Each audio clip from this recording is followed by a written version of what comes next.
बिस्मिल्लाहिर्रहमानिर्रहीम। अस्सलाम वालेकुम नाज़रीन, प्रोग्राम ड्राइंग रूम पॉलिटिक्स के साथ मैं हूँ आपकी मेज़बान फ़ाइज़ा बुखारी।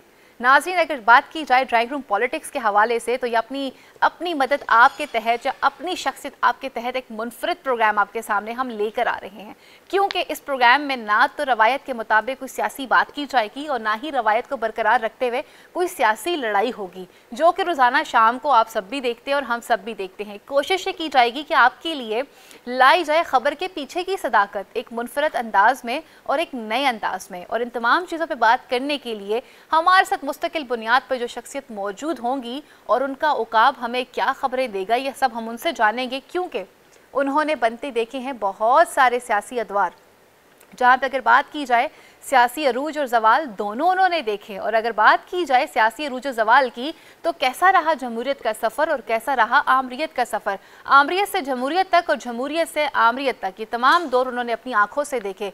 कैसे बनती हैं सियासी जमातें और कैसे आते हैं उनको जवाल, कैसे जाती हैं वो तमाम सियासी शख्सियात और कैसे उनको खा जाते हैं वो तमाम केस, ये सब जानेंगे आज के प्रोग्राम में। उनसे हमारे साथ मौजूद होंगे आज के एनालिस्ट जो मुस्तकिल बुनियाद पे हमारे प्रोग्राम में हमारे साथ मौजूद होंगे। फयाज वड़ाई साहब, अस्सलाम वालेकुम। शुक्रिया फ़ायदा, बड़ा ज़बरदस्त आपने इंट्रो दिया है। इस मुल्क की सियासत को तो आप जानती हैं कि इस मुल्क की सियासत और सियासतदान, इनको समझना, इनको देखना, इनकी वर्किंग देखना कोई इतना आसान काम नहीं है। तो पहले तो मैं आपसे ये पूछूंगा कि आपने इतनी खूबसूरत जगह पे बैठी हैं और इतनी खूबसूरत लग रही हैं, आप बताएं कि मुल्क की सियासत कैसे चल रही है, सियासत का क्या हाल जा रहा है? बिल्कुल वड़ाई साहब, आप ये देखें कि आज के प्रोग्राम की खुसूसियत ये है कि लोग जो हैं वो रवायत से तंग आ चुके हुए हैं। शाम को 6 बजे से लेकर रात को 12 बजे तक एक ही बात की जा रही होती है और लोग एक दूसरे पर पॉइंट आउट कर रहे होते हैं, एक दूसरे की इज्जत की धज्जियाँ उड़ा रहे होते हैं, लेकिन कोई भी इखलाकियात में रह के बात नहीं कर रहा। असल में फ़ायदा बात यह है कि लोग रेटिंग के चक्कर में हैं। लोगों का मकसद ये नहीं होता कि आवाम को एजुकेट करना, इन्फॉर्मेशन देना या कुछ अच्छी बात बताना। उनका बुनियादी मकसद ये होता है कि उनके ज़हन में अपनी पसंद और अपनी सोच को ठूंसना। जो वो राय रखते हैं किसी सियासी शख्सियत के बारे में, किसी सियासी इवेंट के बारे में, उनकी पूरी कोशिश होती है कि जो वो कह रहे हैं वो सच है और बाकी सारी दुनिया झूठ कह रही है। तो लोग भी थक जाते हैं बैठे ड्राइंग रूम में वो चीज़ें देखते, कभी एक चैनल देखते हैं दूसरे, और आप ऐसे भी देखते हैं कि एक ही बंदा 4-4 5-5 चैनल पे बैठा है, उस चैनल पे बैठकर दूसरी बात कर रहा है, इस चैनल पे बैठकर कोई और बात कर रहा है। तो देखने वाले भी उकता जाते हैं कि यार ये हम किस मुसीबत में पड़ गए हैं। और आप देखते हैं कि एक दौर था जब जो पॉलिटिकल प्रोग्राम होते थे उनका एक अरूज था, और किसी दौर में जब पीटीवी पे ड्रामा होता था जिस तरह लोग उनको शौक से देखते थे, इसी तरह शुरू में लोग पॉलिटिकल टॉक्स को भी, पॉलिटिकल प्रोग्राम्स को भी देखना शुरू हो गए, लोगों की राय को भी देखना शुरू हो गए। लेकिन उन्होंने अब देखा कि यहाँ तो सिर्फ अपनी मर्जी ठोसी जाती है और अपने मुफाद की बात की जाती है और लोगों की टेंशन बढ़ाई जाती है।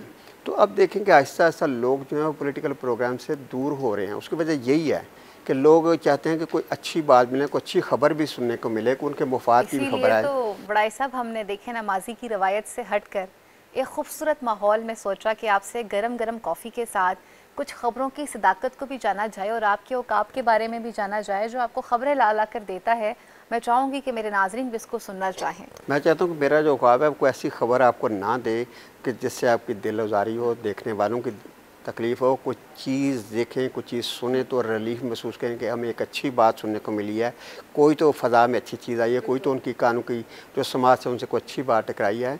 तो सियासत हो रही है इस मुल्क में, आप देख रही हैं कि हर बंदा सियासत कर रहा है, बल्कि लड़ाई की जा रही है। रोज़ाना शाम को लड़ रहे होते हैं, सुबह को भी लड़ते हैं, शाम को भी लड़ते हैं, दोपहर को भी लड़ते हैं। और देखें तो पूरी कौम लड़ रही है। और हर प्रोग्राम को देखें, जिस प्रोग्राम में देखें सियासत में बैठे हैं, जब वो सुना कि प्रोग्राम से बाहर निकलते हैं, बल्कि हम देखते भी रहते हैं जब प्रोग्राम में शिरकत के लिए आते हैं तो जफ़ियाँ डाल रहे होते हैं, जाते हैं तो जफ़ियाँ डाल रहे होते हैं, और जब बैठते हैं तो लगता है इनसे बड़ा एक दूसरे का कोई दुश्मन नहीं। और वो लोगों को ये बताया जाता है कि हम सारी सियासी पार्टियाँ आपस में दस्तों गिरबान हैं, अब आपस में लड़ रहे हैं, हम अपने अपने लीडर के तहफ़्फ़ुज़ के लिए। और सबसे जो बड़ी बात है कि वो सही बात को तस्लीम नहीं करते, और जब वो पॉलिटिकल गुफ्तगू ख़त्म होती है तो उसके एंड पे वो कुछ नतीजा अक्स नहीं होता, कोई ख़ास बात या कुछ ना सुनने वाले देखने वालों को ये नहीं बताते, देखने वालों को ये नहीं बताते कि हमने ये बात किया और ये उसका नतीजा निकला है। वो बिल्कुल एक सवाल छोड़कर चले जाते हैं और ये देखने वाले पे फैसला होता है कि वो किसको सच्चा कहे, किसको कहे कि वो झूठा कहे। वो इस बारे में कोई फैसला नहीं कर सकता और वो प्रोग्राम देखकर एक कन्फ्यूजन का शिकार हो जाता है और कहता है मैं किस मुसीबत में पड़ गया हूँ। नतीजा ये होता है कि उसका जो कारोबारी ज़िंदगी है वो मुतासर हो जाता है। आपका माशाल्लाह से कितना अच्छा एक्सपोजर है वड़ाई साहब, आपने सहाफ़त की दुनिया में एक नाम भी रखा और उसके साथ आपने मुख्तलिफ अदवार देखे, कहाँ जमहूरियत पनपती थी और फिर कहाँ एकदम से आमरीत आ गई, फिर कहाँ से फिर आमरीत से जान छूटी, फिर जमहूरियत का सफ़र हुआ, फिर कहाँ बेनज़ीर, फिर कहाँ जुल्फ़िकार अली भुट्टो को फांसी दी जाती है, फिर बहुत सारी तहरीकें बनती हैं, फिर वो टूट जाती हैं, कोई लोग लंदन में जाके पनाह ले लेते हैं, कुछ लोग बाद में सियासी बुनियादों के ऊपर और तभी इलाज के ऊपर बाहर निकल जाते हैं। इतना कुछ आपने देखा, तो आज मेरे नाज़रीन को बताएं कि हमारी सियासत जो है वो किस तरफ जा रही है, क्योंकि मुल्क के मौजूदा प्राइम मिनिस्टर इमरान खान साहब जो हैं वो तो दौरों पे दौरे किए चले जा रहे हैं। गुज़िश्ता कुछ दिनों से कभी लाहौर आ गए, फिर उसके बाद कराची चले गए, फिर कराची के बाद आज बहावलपुर में मौजूद हैं। तो इन तमाम चीज़ों को आप किस तरह से? मैं चाह रहा था फ़ायदा कि आज आप ये प्रोग्राम शुरू करेंगी तो आप वसीम अकरम प्लस से शुरू करेंगे, अपने प्यारे बुज़दार साहब से, उनके नाम ये प्रोग्राम करेंगे, लेकिन आप डायरेक्ट कप्तान पे चली गई हैं। कप्तान जब भी आते हैं हाँ। वो अपने बुज़दार को थपकी दे के जाते हैं और ये बड़ी बात है। से प्यार अच्छा, ये लोग भी सोचते हैं जब भी कप्तान आते हैं, और जितनी दफ़ा भी कप्तान है जब से PTI की हुकूमत आती है, तो लोग लाख के हैं कि बुज़दार साहब की कारकर्दगी अच्छी नहीं है, वो काम अच्छा नहीं कर रहे, डिलीवर नहीं कर रहे, उनका एक अपना मजाज है, अपनी सोच है, अपनी वर्किंग है। लेकिन एक चीज़ है फ़ायदा कि खान साहब जब भी आते हैं उनको शाबाश भी देते हैं और तबकी भी कि तुम ठीक काम कर रहे हो। तो सारे जिस आंख से वो देख रहे थे या जिस पैमाने पे जो चीज़ सोच कर उन्हें वज़ीर आला बनाया था कि ये उस्मान बुज़दार काम करेगा, ये इसकी वर्किंग है और ये टारगेट अचीव कर लेगा या आवाम की फलाह बहबूद के लिए ये काम करेगा, तो उनको नज़र आ रहा है तो शाबाश देते हैं। वरना आपको पता है खान साहब तो मैं तो समझता हूँ कि वज़ीर आला पंजाब जो हैं बुज़दार साहब, ये खुशबख्ती लेकर पैदा हुए हैं, बल्कि जब से ये वज़ीर आला बने खुश नसीबी इनके पास है कि कप्तान इनको शाबाश देते हैं। खबरें की थी दुरुस्त ने बड़ाई साहब, ये जो हम सुनते हैं कि जी बुज़दार साहब के पीछे भी किसी का हाथ है जो कह देता है खान साहब को। आप मेरा इशारा समझ रहे होंगे ना कि हर कामयाब मर्द के पीछे एक औरत का हाथ होता है, तो क्या अंदरून खाना जो है वो क्या किसी, वही तो मैं कह रहा हूँ, कोई तो बात है जो उनको नज़र आ रही है, जो रूहानी आंख से देखी जा सकती है, जो आम बंदा नहीं देख सकता। खान साहब चूँकि रूहानियत के ज़्यादा करीब हैं तो वो उसको देख रहे हैं, वही तो इसलिए तो शाबाश देते हैं कि जनाब ये हमारे, बल्कि आजकल तो लोग कह रहे हैं कि जी इस मुल्क में ज़्यादातर जो हुक्मरान है वो बुज़दार ही हैं, सब के नाम एन से ही शुरू होते हैं। तो मैं समझता हूँ उनको कुछ चीज़ अच्छी नज़र आती है तो उनको शाबाश देते हैं, जो हमें नज़र नहीं आती तो उनको शाबाश देते हैं कि यू आर डूइंग वेल, और बुज़दार साहब की एनर्जी जो है वो बढ़ जाती है और फिर वो और एक्टिव हो जाते हैं, महंगाई भी साथ बढ़ जाती है, लोगों के मसाइल भी बढ़ जाते हैं, लेकिन उधर शाबाश मिल जाती है। तो ये बहुत सारी चीज़ें पिछले 3 साल में देखी गई हैं। अब 2 साल रह गए इलेक्शन होने के, जब इलेक्शन का वक्त आएगा तो फिर ये हकीकत निकलेगी कि आया बुज़दार साहब ने वो काम किए हैं जो PTI को सूट करते रहे हैं, और वो नतीजा PTI को मिलेगा। वो जो उन्होंने गुलशन आबाद किया बुज़दार साहब ने, उसका कितना फ्रूट, कितना बेनिफिट जो है वो पंजाब में मिलेगा PTI को अगले इलेक्शन पंजाब में फतह हासिल करना बहुत ज़रूरी है, बहुत ज़रूरी है। पंजाब तो आप जानती हैं मरकज़ में उसी की हुकूमत होती है जिसकी पंजाब में हुकूमत होती है। और आप जानती हैं कि देखिए ये अंदर की बात नहीं है, ये बड़ा ओपन सीक्रेट है कि हुकूमत उसकी होती है जो GT रोड पर कामयाब होता है, जो GT रोड की सियासत में कामयाब होता है। और अभी तक नून लीग का PTI GT रोड पे गई है कि नहीं गई, या मोटरवे का सफ़र कर रही है? अभी मोटरवे का सफ़र कर रही है, लेकिन अभी एक सियालकोट की नशिस्त जीती है, थोड़ी सी उम्मीद लगी है, लेकिन अब भी नून लीग जो है पूरी तरह पुर उम्मीद है कि GT रोड पे तो यूटर्न भी बहुत ज़्यादा है, लेकिन मोटरवे पे यूटर्न कहीं नज़र नहीं आता। यूटर्न लेने पड़ेंगे। अब देखें ना कि नून लीग कह रही है कि हमारा GT रोड पे पूरा कब्जा है और पूरा कंट्रोल है, और जिस भी नशिस्त पे हैं अभी जो ज़िमनी इंतखाब हुए, जितने भी ज़िमनी इंतखाब हुए हैं, आपने देखा है कि उसमें नून लीग ने कामयाबी हासिल किया। और नून लीग की कामयाबी जो है ये मरीम नवाज़ को नज़र आ रहा है कि GT रोड है। तो मेरे ख्याल में कि बहुत मेहनत करनी पड़ेगी बुज़दार साहब को। और ये असल जो मेरा औकाफ कहता है कि नतीजा उस वक्त निकलेगा जब ये अगले इलेक्शन में जाएंगे ना, तो फिर सोचेंगे कि हमारे साथ क्या हुआ है। और हमने बुज़दार साहब को जो इतनी मोहब्बतें की, इतनी इनको शहरीनियाँ बांटी, अब बुज़दार साहब हमें क्या रिटर्न करेंगे, देन ही विल रियलाइज़। और फिर उस वक्त अगर तो रियलाइज़ हुआ और अगर आवाम ने रिस्पॉन्स किया तो फिर हम समझेंगे कि कप्तान की पॉलिसी ठीक थी। बुज़दार साहब को तो बड़ाई साहब पहले तो पार्टी के अपने लोग अंदर के कबूल करने के लिए तैयार नहीं थे। पाकिस्तान तहरीक-ए-इंसाफ के अंदर थोड़ी लड़ाइयाँ रही, लोग सुनने को तैयार नहीं थे, मानने को तैयार नहीं थे। खान साहब के पास गिले पहुंच जाया करते थे, फिर बारहा बड़ी कोशिशों के बाद बुज़दार साहब को माना गया। बड़े बड़े बुर्ज जो हैं वो उनके सामने गिरते हुए नजर आए। असल बात तो यह है कि बुज़दार साहब को अभी भी अंदर से नहीं मान रहे हैं, बहुत सारे लोग नहीं मान रहे, उनके साथी जो साथ चल रहे हैं, जो साथ उनके बैठे होते हैं, वो भी दिल में कह रहे होते हैं कि ये क्या हम देख रहे हैं, लेकिन ये मानना पड़ेगा। और अब असल बात यह है, वो कारकर्दगी की बात है। अब खान साहब ने जो बोया है, अब जो वर्किंग किया यहाँ बुज़दार साहब ने, उसके नतायज देखने पड़ेंगे। और 2023 के जो इलेक्शन हैं उसमें नजर आएगा। आपको लगता है कि खान साहब को इन तमाम बातों के बारे में इल्म नहीं होगा? खान साहब तो कहा जाता है चाय की प्याली किसी को नहीं पूछते, बिस्किट देना तो दूर की बात है, वो पूरा पंजाब एक बंदे को देकर बैठे हुए हैं। तो क्या उसकी कारकर्दगी पे नजर नहीं होगी? लोग खान साहब के बारे में कहते हैं कि खान साहब चाय की प्याली नहीं पूछे, लेकिन मैं जब इस्लामाबाद गया था, खान साहब से मुलाकात हुई तो खान साहब ने मुझे काफ़ी पिलाई थी। वैसे बायदा वे आपस की बात है, खान साहब ने कॉफ़ी मुझे भी पिलाई हुई है, तो इसलिए हम तो हम उनका गिला या गिबत नहीं कर सकते कि खान साहब से शिकवा नहीं कर सकते। खान साहब ने, हमने तो उनसे पिया और खाया, तो फिर हम तो नहीं कह सकते कि खान साहब। क्या बात है। चले फिर आते हैं कुछ कप्तान की तरफ। मुझे ये बताएं, कप्तान जो है पिछले कई दिनों से दौरे कर रहे हैं, लाहौर भी आते हैं, फिर उसके बाद वो कराची भी जाते हैं। कराची जाते हैं तो केपीटी वहाँ पर जाके उसकी डेवलपमेंट के काम देखते हैं, शिप यार्ड को देखते हैं। फिर साथ में ये भी कह देते हैं कि मुल्क अगर कमज़ोर हुआ है तो बैरूनी कर्ज़ों की वजह से हुआ है।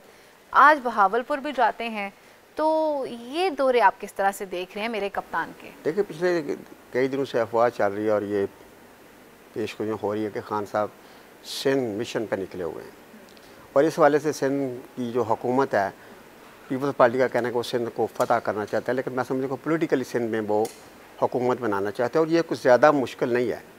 खान साहब, अगर आप देखें ना, जो सिंध असम्बली है वहाँ पे 99 सीट्स हैं पीपल्स पार्टी की, और 69 हैं जो अपोजिशन है। तो मेरा 30 नशिस्तों का फ़र्क है, बहुत ज़्यादा फ़र्क नहीं है। अगर खान साहब उस पर थोड़ा सा वर्क करें, अंदरूनी सिंध और कराची पे थोड़ा सा वर्क और मज़ीद बेहतर करें, तो मेरे ख्याल में ये मुश्किल नहीं है कि वहाँ पे जो हुकूमत है वो ना बना सके ये मुस्तकबिल में। लेकिन एक चीज़, अभी जब वो कराची गए हैं तो शिकवा किया है मुराद अली शाह ने, और सही शिकवा किया है कि जनाब प्राइम मिनिस्टर आया तो मैं बुलाया नहीं गया, मैं दावत नहीं दी गई, तो हमसे कोई मशवरा लिया जाता। आप क्या समझते तो ये वही, जैसे आपने अभी इंटरव्यू में बताया कि हमने तो वो दौर भी देखा है जब लाहौर में बेनज़ीर भुट्टो आती थी तो मियाँ साहब वज़ीर आला होते थे, और वो जिस तरह का ट्रीटमेंट देते थे मोहतरमा को, जो सलूक करते थे और जिस तरह बिहेव करते थे, कितना खतरनाक सलूक भी हाँ, था कि एक वज़ीर आला, यही शेख रशीद साहब होते थे, यही मौलाना फजलुर रहमान साहब हुआ करते थे, जो औरत की सियासत के ऊपर तनकीद किया करते थे, और वो तरह तरह के वो नामों उस से वक्त भी तो प्राइम मिनिस्टर थी ना फेडरल गवर्नमेंट की। तो वो जब आती थी तो जिस तरह मियाँ साहब उनको तदलील करने की कोशिश करते थे, तो वो अच्छा करते हैं खान साहब उनको बुलाने में। साहब जनरल अयूब भी तो इस मामले में कुछ कम तो ना थे। देखिए फातिमा जिन्ना के साथ क्या किया उन्होंने, हमने तो तरबियत ही अपनी कौम की खुद ही ख़राब कर दी। तारीख तो बहुत तलख है, बहुत तलख है। एक्चुअली बात यह है कि हमारे यहाँ जो नज़रिया है ना किसी सियासी पार्टी का, बुनियादी बात मैं बताऊँ, पिछले जो 70 साल से हमें ये पार्टियाँ धोखा देती हैं। ये कहती हैं कि हमारा एक मंशूर है, हमारा एक नज़रिया है, हमारा एक बयानिया है, और हम ये लेकर पॉलिटिक्स चल रहे हैं, हमारी पार्टी का ये मंशूर और ये चीज़ें हैं। लेकिन एक्चुअल जो उनका मंशूर है बुनियादी, वो है इक़्तिदार, हुकूमत हासिल करना। सबकी कोशिश होती है कि वो हुकूमत हासिल करें, इक़्तिदार हासिल करें, और हर सियासतदान ने, हर पार्टी में अपने अपने दौर में वो सारे दाव पेच खेले हैं इक़्तिदार के लिए, हुकूमत के लिए, हुकूमत हासिल करने के लिए, और उसने किसी का लिहाज नहीं किया। जो भी आपने ज़िक्र किया मोहतरमा फातिमा जना का, वो तो एक बहुत हमारे लिए मोहतरम हस्ती थी, जो बेनज़ीर के साथ सलूक किया, जो मतलब उनका जो अभी देखते हैं कि जब ये बनी है AR बनी थी पीपल्स पार्टी और नवाज शरीफ ने जो इत्तेहाद किया था जमहूरियत की बहाली के लिए, उसमें भी अपना अपना मफाद था। जो भी इत्तेहाद करते हैं वो सब अपने मफाद, अपना मफाद, और बुनियादी चीज़ होती है वो इक़्तिदार होता है उनका। सही। अच्छा, ब्रेक पे जाने से पहले ना मैं आपसे इतना ज़रूर पूछना चाहूँगी, आपने बोला कि मेरे कप्तान रूहानियत पे काफ़ी बिलीव रखते हैं, तो मुराद अली शाह साहब भी सैयद हैं, और रूहानियत की बुनियाद पे देखा जाए तो क्यों नहीं मेरे कप्तान मिलना क्यों तैयार? एक मुल्क के प्राइम मिनिस्टर का ऐसा जज्बा। यही तो मैं कह रहा था कि जब प्राइम मिनिस्टर गए हैं वहाँ पे, प्राइम मिनिस्टर गए हैं कराची, तो थोड़ा उसको मशवरे के लिए बुला लेते। जैसे आपने कहा कि सैयद ना, ठीक है आप उनसे पॉलिटिकल डिफरेंस है, नाम मशवरा लें, लेकिन आप रूहानियत तो रूहानी फैज़ उनसे आप ले सकते हैं।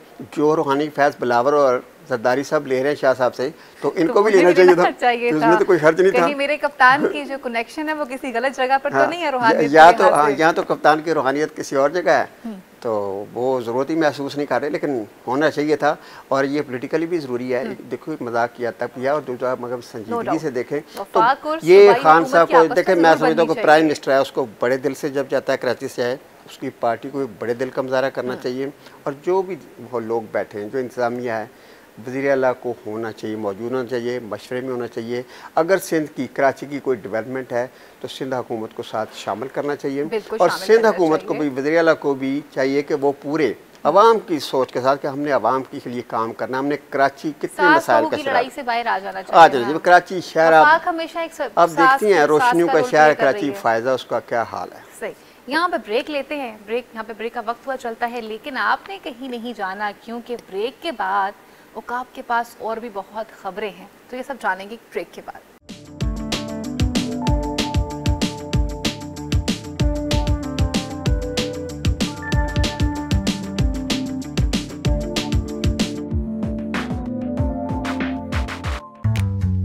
खाना देसी हो या कॉन्टिनेंटल,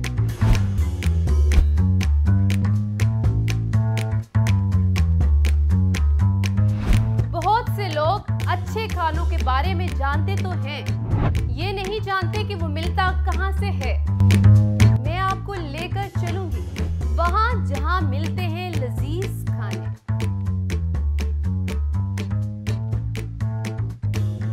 मेरे साथ रहिएगा और देखना मत भूलिएगा फूड दरबार।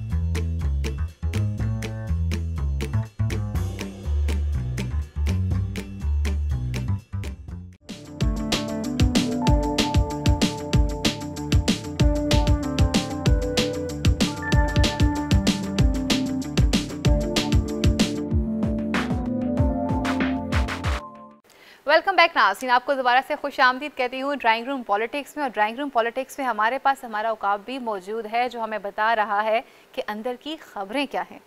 वड़ाई साहब, बड़ी मशहूर कहावत है कि अनोखा लाडला खेलन को मांगे चांद। इस लाडले के लिए कौन कौन से चांद ला के दिए जाएंगे? मैं बात कर रही हूँ बिलावल की, और कहा जा रहा है कि बिलावल साहब जो हैं वो प्राइम मिनिस्टर बनने जा रहे हैं। ये बातें दुरुस्त हैं? इस अनोखे लाडले की फरमाइशें कौन पूरी कर रहा है? फ़ायदा, आज तो आप बड़ी फराख दिली का मुजाहरा कर रही हैं। ये जो बिलावल है उसको ठीक है खिलौने दे खेले, लेकिन ये आप हुकूमत को खिलौना तो नहीं होता, मुल्क को खिलौना तो नहीं होता, आप उसको हाथ में ये खिलौना दे रहे हैं। एक्चुअली ये ख्वाहिश तो हो सकती है, पीपल्स पार्टी की ख्वाहिश हो सकती है, बिलावल साहब की भी ख्वाहिश हो सकती है, लोग भी सोच सकते हैं, लेकिन जो ग्राउंड रियलिटी है वो थोड़ी सी डिफरेंट है। पंजाब में पीपल्स पार्टी बहुत मुश्किल हालात में है, नो डाउट। एक दौर था, एक अरूज था, भुट्टो का नाम था, और कहते हैं कि जब खंबे पे पीपल्स पार्टी का टिकट लगा दिया जाता था वो जीत जाता था। तो ये अब वो दौर नहीं रहा, वो माजी का हिस्सा बन गया है। तो मैं समझता हूँ अब पीपल्स पार्टी की जो पोजीशन है इस वक्त, अभी जो पिछले ज़िमनी इंतखाब हुए हैं पंजाब में, आप हैरान होंगी कि पीपल्स पार्टी को कोई टिकट लेने वाला नहीं मिला। आप ये भी हैरान हो, आपके लिए ये भी इंफॉर्मेशन होगी और आप जानती भी होंगी कि पंजाब में, पंजाब असम्बली में पीपल्स पार्टी के साथ पास सिर्फ 6 नशिस्तें हैं। KPK में पीपल्स पार्टी के साथ सिर्फ 5 नशिस्तें हैं, और बलूचिस्तान में कोई नशिस्त नहीं है। वक्त में वड़ाई साहब, जब मैं खुद सियासत में हुआ करती थी, मैं खुद पाकिस्तान पीपल्स पार्टी का हिस्सा रही, एक दौर ऐसा था कि सूबा हज़ारा में, और अगर देखा जाए इन तमाम जगहों पर पीपल्स पार्टी का काफ़ी ज़ोर था। मोहतरमा का दुनिया से जाना, उनका शहीद होना, लोगों ने जोग दर जोग पीपल्स पार्टी को वोट दिए। लेकिन आप क्या समझते हैं, जरदारी साहब ने पार्टी को दीवार के साथ नहीं लगा दिया? आप जानती हैं, जब पीपल्स पार्टी, आप किसी भी बंदे से, जैसे आपने अभी अपनी मिसाल दी है, आप किसी भी बंदे से पूछ लें जो सियासत में दिलचस्पी रखता है, पार्टी से थोड़ा वाबस्ती का इज़हार करता है, तो वह कहेगा जी मैंने अपनी जो सियासत है, जब मैंने जो पार्टी में दिलचस्पी लेना शुरू की वो भुट्टो साहब की वजह से। भुट्टो साहब ने लोगों को सियासी शऊर दिया, लोगों को सियासत की समझ ही उस वक्त आई जब भुट्टो साहब आए। और मैं समझता हूँ कि लोग पार्टियों में शामिल, आज हर बंदा ये कहता है मैं पीपल्स पार्टी में था। ये था क्यों कह रहा है, मैं हूँ क्यों नहीं या हूँगा क्यों नहीं? ये पीपल्स पार्टी को बड़ा गौर फिक्र वाला सवाल है। उन्हें बैठ कर सोचना चाहिए कि हुकूमत बनाने के लिए बिलावल को पूरी संजीदगी से, जरदारी साहब को बड़ी, और शाह साहब से रूहानी फ़ैज़ भी हासिल करें, और फिर पूरी तवानाइयाँ लाएंगे। पंजाब में बड़ी सूरत हाल मुश्किल है, लेकिन एक गैप मिल रहा है। आप जानती हैं कि इस वक्त जो ग्राउंड रियलिटीज़ हैं, नून लीग भी कुछ ज़्यादा अच्छी पोजीशन में नहीं जा रही, और नून लीग भी जो उनकी क़यादत है, जो उनके मेन शतरंज के मोहरे हैं, मियाँ नवाज शरीफ साहब, आप जानती है लंदन में मुश्किल में बैठे हुए हैं, मियाँ शहबाज शरीफ साहब यहाँ मुश्किल में बैठे हुए, और मियाँ शहबाज शरीफ पे एक और ख़तरा आ गया कि कुछ नए केस बनने वाले हैं। और अब ये जो नून लीग की जो आप देख रही हैं हिकमत अमली नज़र आ रही है, पहले जब नैब ने बुलाया था मरीम नवाज़ को, तो उन्होंने कहा कि मैं जत्था लेकर आऊँगी। एक खौफ की फ़ज़ा पैदा की, हम नहीं पेश होंगे। इसी तरह एक और ख़बर आई है कि मियाँ शहबाज शरीफ से भी कुछ केस बनने वाले हैं, कोई FI उनको तलब करने वाली है। तो वो कह रहे हैं जी मैं अभी जो प्रेस कॉन्फ्रेंस किया अगले दिन, वो अपना अता तारड़ साहब ने पुराने नाम से जो प्रेस कॉन्फ्रेंस किया है, तो उन्होंने कहा जी अगर हमें पकड़ा गया या हमें बुलाया गया तो हम उस तरह नहीं आएंगे जिस तरह पहले आएंगे। चलें, हमारी कॉफ़ी भी साथ साथ आगी हुई है। इतनी खूबसूरत बात है, और जैसे ही आपने हॉट टॉपिक्स पे हाथ डाला फौरी तौर पे कॉफ़ी भी सर्व हो गई। चाय तो हम पियेंगे, बल्कि ठंडी करके चाय पियेंगे। सही। अच्छा, आपने जैसे तारड़ साहब की बात की है, इससे पहले कि मैं बिलावल पे बारे में पूछती, क्योंकि बिलावल साहब जो है माशाल्लाह से काफ़ी खूबियों के भी मालिक हैं, क्योंकि उनकी जो सियासी बसीरत है उसके ऊपर बड़े लोग कहना शुरू हो चुके हैं, काफ़ी मेच्योर हो चुके हैं। और PDM के प्लेटफॉर्म से जितना फ़ायदा पाकिस्तान पीपल्स पार्टी ने लिया है, बड़ा साहब आप बस की बात है, आपको लगता नहीं है कि माजी के सारे बदले मुस्लिम लीग नून से बड़े टेक्निकल तरीके से ले लिए इन लोगों ने? हाँ, बिलावल में इतना, आप इतना भी उसको इमेच्योर नहीं कह सकते। बिलावल में ठीक है, अब ज़ाहिर एक बड़ी पार्टी का, जो लकीली उसको वालिदैन की वजह से एक बड़ी पार्टी को क़यादत करने का मौका मिला है, तो उसका बेनिफिट वो उठा रहे हैं। इसमें सही कह रही हैं कि अब ये जो इत्तेहाद बना था वो टूट गया, और उसमें उन्होंने बेनिफिट लिया है। कल फिर एक दफ़ा फिर आप हैरान हो कि बिलावल ने धमकी दी है प्राइम मिनिस्टर को कि आपकी हुकूमत जाने वाली है। मैं हैरान हूँ। और साथ उन्होंने ये भी कहा कि हो सकता है हम वो जो दोबारा इत्तेहाद है उसको भी रिवाइव कर लें। वो किस कर पाते हैं कि नहीं करते, लेकिन बिलावल थ्रेट करते हैं। तो मैं समझता हूँ कि नौजवान हज़ार एक बड़ी पार्टी के साथ है, और सिंध में उनकी हुकूमत भी है। सिंध में जो हुकूमत चल रही है उसके भी मामला सारे देख रहे हैं। पोलिटिकल चीज़ों के साथ साथ वो इंतज़ामी अमूर भी यकीनन उनसे शेयर किए जाते होंगे और उसके फैसले भी करते होंगे। तो मैं समझता हूँ कि सियासत में कुछ कहा नहीं जा सकता, लेकिन पीपल्स पार्टी को बहुत मेहनत करनी पड़ेगी, और जरदारी साहब को बहुत सोचना पड़ेगा सारी चीज़ों को। कुछ आप देखते हैं कि उन पर कुछ पार्टी डैमेज भी हुई है, कोई करप्शन के इतने इल्ज़ामात लगे, इतने मामलात बिगड़े हैं, और उन्हें बहुत क्लोजली नीचे अगर पंजाब में उन्हें हल्का वाइज मेहनत करनी पड़ेगी, बंदों को तलाश करना पड़ेगा जो लोग उन्हें छोड़ गए हैं। आप हैरान होंगी, पंजाब में मैं अभी बात कर रहा जो उनकी 6 सीटें हैं, उनमें से 4 सीटें सिर्फ रहीम यार खान के इलाके से हैं। वो भी उनकी जो वहाँ को शाह साहब है उन्होंने बड़ी ज़ाती असर रसूख से लिए हैं। तो मैं समझता हूँ कि इनको तो बहुत ड्राइंग रूम में बैठ कर ना, इनको ड्राइंग रूम के पिछले कमरे में बैठ कर सोचना चाहिए कि हमारे से कौन सी गलती हुई है। सरदारी साहब को अपना सोचना चाहिए कि हमने पंजाब को क्यों छोड़ दिया और पंजाब ने हमें को छोड़ दिया। हमें इस बात को भी नहीं भूलना चाहिए कि पीपल्स पार्टी वो पार्टी थी कि जहाँ से बड़े लोग जो हैं वो सियासी तौर पर ट्रेनिंग लेकर सामने निकले। शाह महमूद कुरैशी साहब को देख लीजिए, बड़े बड़े नाम मुतारिफ हुए। एतजाज़ एहसन साहब को देख लें। फ़ायद साहब, वो तो एक डिफरेंट बात है कि बड़े बड़े लीडर उस पार्टी से आए, और जब ये पार्टी शुरू हुई तो कितने बड़े लोग इसमें आए। वो बशीर हसन टाइप लोग जिन्होंने ये पार्टी शुरू की, कितने बड़े नाम थे। और मैं इसको पार्टी को क्रेडिट पीपल्स पार्टी को इसलिए देता हूँ कि पीपल्स पार्टी ने बड़े नाम तो पैदा किए, आम बंदे में भी शऊर पैदा किया, सियासी शऊर पैदा किया। और पीपल्स पार्टी, और देखिए पीपल्स पार्टी की अगर तारीख देखिए, पता नहीं ये कैश क्यों नहीं कर पाई। जो गिलानी साहब का दौर था, पीपल्स पार्टी ने बहुत सारे अच्छे काम भी किए आम बंदे के फलाह बहबूद के लिए। अगर कुछ स्टेप लिए ना तो पीपल्स पार्टी ने लिए हैं। आप तनहाओं को देख लें, दूसरी चीज़ों को देख लें, उन्होंने बड़े ज़रूरतमंदाना फैसले भी किए हैं। ये अलग बात है कि मीडिया ने उनको रिकग्नाइज नहीं किया। एक बात आपको माननी पड़ेगी, देखिए आप भी मीडिया का हिस्सा रहे ना। जरदारी साहब के बारे में 2 बातें तो काफ़ी मशहूर हैं, जिसकी वजह से मैं भी उन्हें पर्सनली पसंद करती हूँ। एक तो कहा जाता है कि दोस्त शनास है, कभी दोस्त को भूलते नहीं है। और दूसरा, अगर देखा जाए उन्हीं के दौर में पीपल्स पार्टी को जितनी तनकीद की जाती थी और उसको मुस्कुरा के सुनते थे, वो किसी को कोई धमकी नहीं जाती थी, किसी को रोका नहीं जाता था। फायदा एक जुमला है ना, बद से बदनाम बुरा, ये बदनाम से बदनाम बुरे हैं। सही। तो इनके ये छाप लग गया जरदारी साहब के, और उसको हटाना। जरदारी साहब जानते जीदार बंदे हैं, दोस्तों का ख्याल भी रखते हैं, यारों के यार भी हैं, साथियों के साथ भी देते हैं मुश्किल हालात में। और फिर उनमें है कुछ उनके ख़ानदानी रवायात है, उनका कल्चर है, वर्किंग उनकी है, उसमें है स्टेबिलिटी है। लेकिन यहाँ तक इस बात का तल्लक है, इन दोनों चीज़ों पे उनको काम करना पड़ेगा। उनको अपने केसेस जो उनको लड़ना पड़ेगा, ये साबित करना पड़ेगा कि हमने ये सब कुछ नहीं किया, ये इल्ज़ाम आते हैं। और दूसरा, उनको कोर आवाम के पास जाना होगा, ख़ास तौर पर पंजाब में जो उन्होंने खोया है, बड़ा मुश्किल टास्क है। उसके अगर उन्होंने हुकूमत लेनी है, अगर ये हुकूमत को खिलौना नहीं है जो बिलावल साहब ने हाथ में थमा दिया जाएगा, मजाक किया तक तो बात है।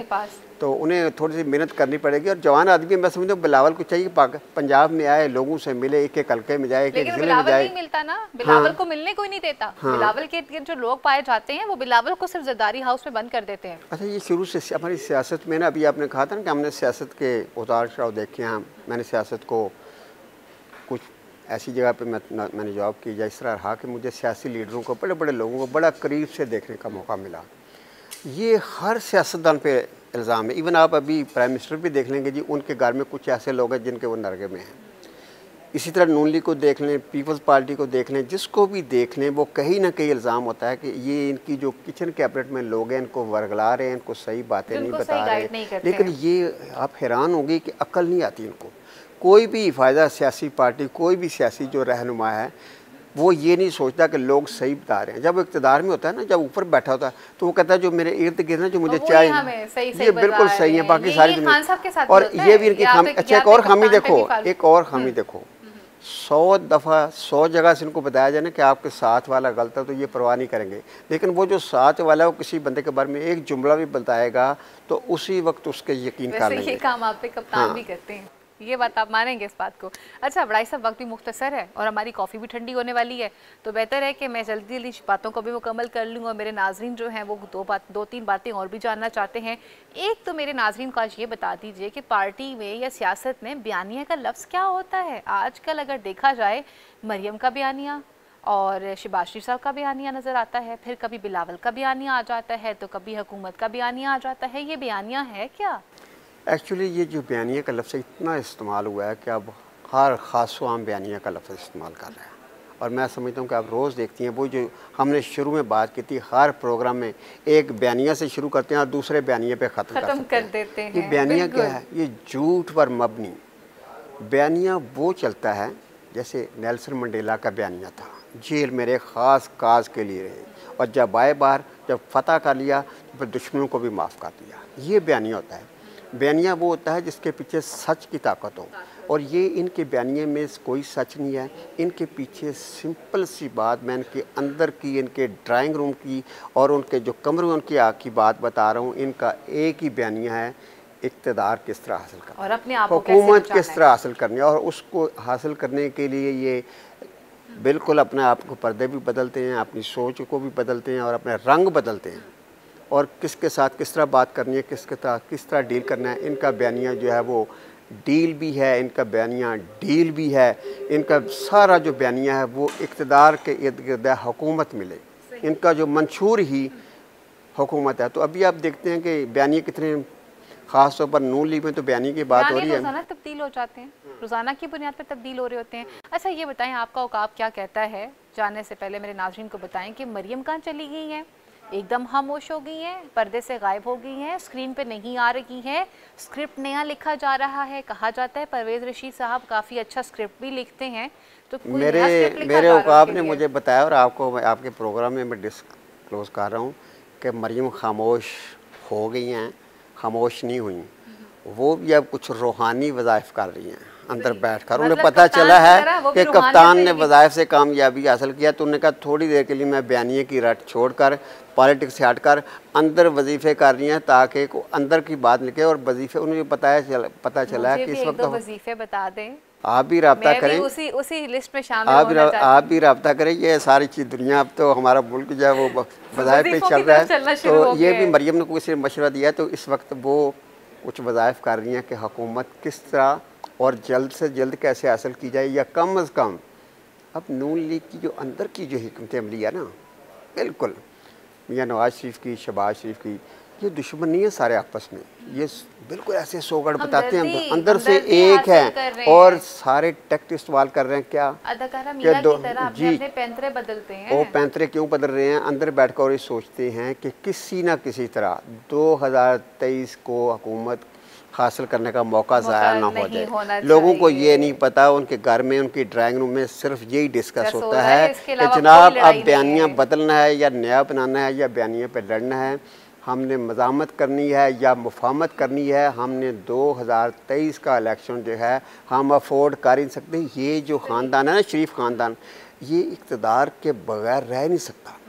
इक़्तिदार तो इसकी मज़ा ही और वो इतना लंबा इक़्तिदार में रहे की बात नहीं है बड़ाई साहब, मुझे लगता है इक़्तिदार एक चीज़ ही ऐसी है कि जिसको इसकी लत लग जाती है। वो तो मैंने कह दिया, हमारे 70 साल की सियासत दे लें, हमारे सियासतदानों को देख लें, उनका एक ही काम है इक़्तिदार हासिल करना, ठीक है ना। एक दौर था तो मियाँ नवाज शरीफ साहब जो है ना, ये अपना मौला उसमें के पास के नवाबज़ादा नसरुल्लाह के पास और कहा कि जमहूरियत लानी और हम सारे इकट्ठे हो जाते हैं। तो नवाबज़ादा साहब दुबई गए, पीपल्स पार्टी वालों को राज़ी किया और एक मफाहमत बनी, तो पता चला कि मियाँ साहब गायब हो गए, सऊदी अरब चले गए। तो अब किसी ने नवाबज़ादा नसरुल्लाह साहब से पूछा ये क्या हो, तो उन्होंने कहा यार मैं समझता था कि लोग सियासतदान होते हैं, मैंने ताजरों से सियासत कर लिया।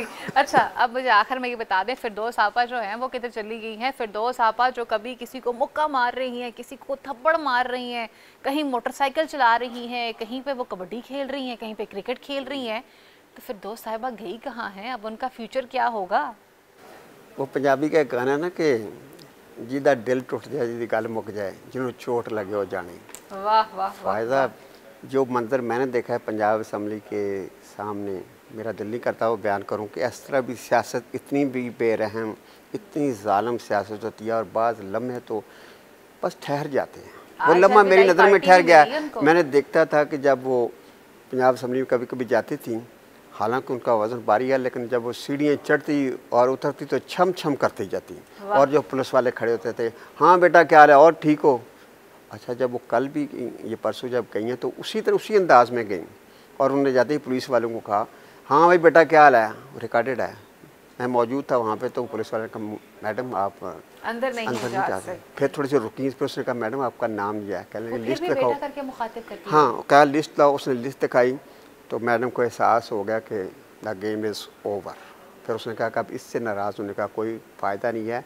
और जब उन्होंने टर्न लिया तो उस वक्त मैंने अपने एक दोस्त को कहा कि मैडम का जो इस वज़न को महसूस नहीं करती थी सीढ़ियाँ चढ़ते हुए, अब उनका वज़न कई गुना बढ़ गया, और वो उसकी हिम्मत है। और वो आपको जानती हैं कि कैमरे देख रहे थे उस वक्त, और उससे बेहतर फिरदौस आशिक मान से बेहतर कौन कैमरा शनास हो सकता है। उसको पता था चारों तरफ कैमरे लगे और मैं कहाँ टर्न लेकर जा रही हूँ, और जिस बोझ के साथ वो वापस आई हैं, तो मेरे ख्याल में वही समझती हैं, वही बता सकती हैं। ये जो ज़ख्म है उनको देर तक रहेगा।